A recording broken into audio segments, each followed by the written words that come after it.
तो दूसरी खबर यह है कि भारत और नेपाल के बीच में एक second cross border petroleum pipeline बनने जा रही है। जी हाँ, इसको लेकर इंडियन ऑयल कॉर्पोरेशन नेपाल में 11 जनवरी को विजिट कर चुका है और उस एरिया को फाइनलाइज कर लिया गया है। और सिर्फ यही नहीं, पेट्रोलियम, एलपीजी और डीजल को लेकर नेपाल ने पूरा एक फुल टू प्लान नेपाल के लिए बना के रखा है। उसकी हम आगे बात करेंगे, तो वीडियो पर बने जरूर रहे। 11 जनवरी को इसको लेकर फील्ड स्टडी की गई कि पाइपलाइन जो कनेक्ट करेगी सिलीगुड़ी इंडिया से नेपाल के दुआंगादी जो कि झापा में है उसके साथ नेपाल में ये कनेक्ट की जाएगी। साथ ही साथ आपको बता दें कि इस पाइपलाइन के लिए सारे सर्वे को फाइनलाइज कर लिया गया है जो कि सिलीगुड़ी और झापा के बीच में रूट होगा। आपकी जानकारी के लिए बता दें कि ये पाइपलाइन करीबन 50 किलोमीटर लंबी होगी, जिसमें से 35 किलोमीटर पाइपलाइन जो कि ले की जाएगी वो इंडिया में लेके जाएगी और 15 किलोमीटर नेपाल की टेरिटरी के अंदर इस पाइपलाइन को डाला जाएगा, जिसके जरिए पेट्रोलियम का व्यापार आसानी से हो पाएगा और इसके लिए कोई झंझट नहीं होगा। यानी कि ट्रकों से पेट्रोल की जगह इन पाइपलाइन के जरिए ही आगे चलकर पेट्रोल का ट्रेड होगा, जिसमें कहीं ना कहीं लागत कम आएगी और पेट्रोल की कीमतें कम बढ़ेंगी, जिससे नेपाली लोग का भी फायदा है और साथ ही साथ ईंधन की खपत भी कम होगी, तो पूरे वातावरण की एक तरह से फायदा है।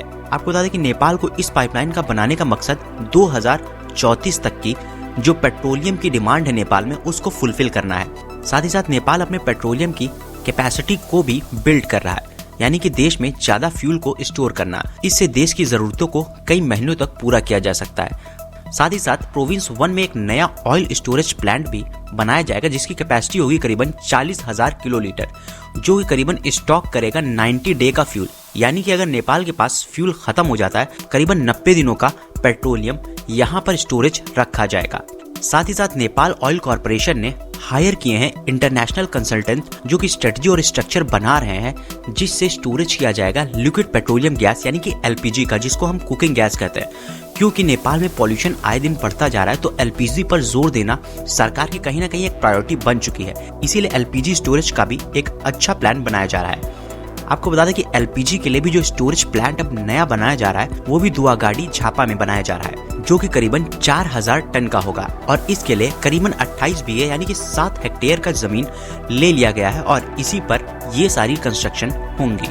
और आपको बता दें कि इंडिया और नेपाल के बीच में जो पहली पेट्रोलियम पाइपलाइन थी वो थी मोतिहारी अमलेखागंज, और उसी पाइपलाइन के सेकंड फेज जो कि 69 किलोमीटर तक होगा मोतिहारी अमलेखागंज, उसका भी सेकंड फेज शुरू किया जाएगा, जिसके जरिए डीजल की सप्लाई कॉमर्शियल लेवल पर की जाएगी।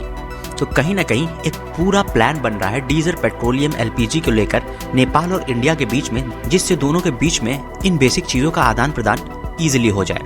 साथ ही साथ नेपाल ऑयल कॉर्पोरेशन अपना कंस्ट्रक्शन भी कर रही है, जिसमें 2 व्हीकल ऑयल टैंक जिनकी कैपेसिटी करीबन 2.2 मिलियन टन होगी उनको भी बनाया जा रहा है, जिससे पेट्रोलियम को जगह जगह तक पहुंचाया जा सके। और एक स्मार्ट ऑयल टर्मिनल को भी कंस्ट्रक्ट किया जा रहा है नेपाल में।